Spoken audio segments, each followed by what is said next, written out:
Friends, నమస్తే అండి. Welcome back to our channel.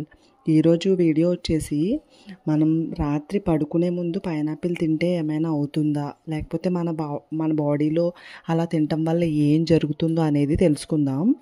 ఫస్ట్ది వచ్చేసి ఈ పైనాపిల్లో బ్రోమలైన్ అనే ఎంజైమ్ ఉంటుందండి. ఇది శరీరానికి ఎంతో మంచిది. సో అలా అయినప్పటికీ కూడా రాత్రిపూట తినడం వల్ల ఏంటంటే కొంచెం ఇండైజెషన్ ప్రాబ్లం అయితే వస్తుంది. అండ్ పైనాపిల్లో ఎక్కువ ఫైబర్ కూడా ఉంటుందండి. అయితే దీన్ని ఎక్కువగా తీసుకుంటే మీకు డైజెషన్ అనేది కొంచెం ఎక్కువైపోతుందండి. సో రాత్రిపూట అయితే అసలు తీసుకోకూడదు.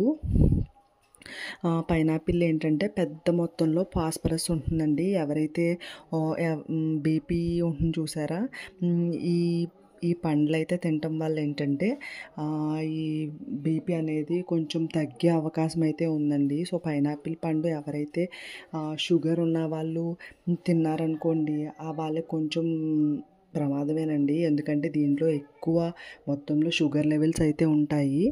సో నెక్స్ట్ది వచ్చేసి పైనాపిల్ పండు ఏంటంటే పైది ఫుల్గా తీసేసుకుని తినాలండి, లేకపోతే మన డైజెషన్కి ప్రాబ్లం అవుతుందండి.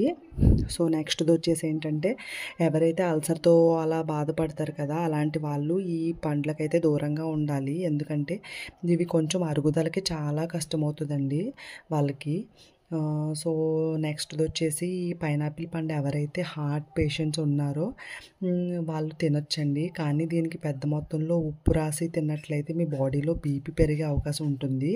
సో సాల్ట్ అయి కొంచెం దీనికి రాయకుండా అలా హెల్దీగా తీసుకోవటం మంచిది న్యాచురల్గా. అండ్ పైనాపిల్ ముక్కల రూపంలో కంటే జ్యూసే బెటర్ అండి. అంటే ఎక్కువ ఫైబర్ పీచులా ఉంటుంది కదా, సో దానికంటే మనకి జ్యూస్ లాంటిది కొంచెం బెటరు, ఈజీగా డైజెస్ట్ అయ్యి అవుతుంది. సో నైట్ టైం కంటే డే టైంలోనే మంచిది ఇది. సో ఇదండి నాకు తెలిసిన ఇన్ఫర్మేషన్. సో ఈ ఇన్ఫర్మేషన్ మీకు నచ్చినట్లయితే please like, share, subscribe to our channel. Thank you so much friends.